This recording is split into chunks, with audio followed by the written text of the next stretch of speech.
حسود که باشی زندگیت سیاهه، تمام روزای خوشت تباهه.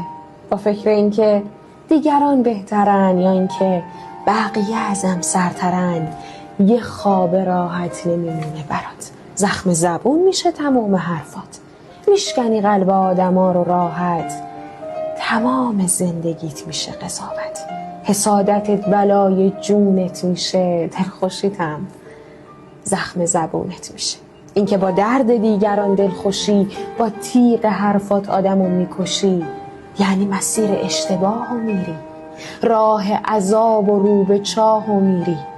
من که دلم گرفته از خیلیا، حرفی نمیمونه واسه بعضی.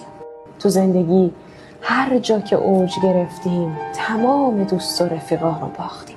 خدا میدونه زندگی قشنگه، دنیا برای هممون یه رنگه.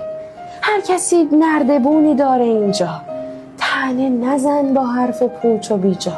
اگر که نیستی واسه شون مرهمی، نمک نزن به زخم هر آدم.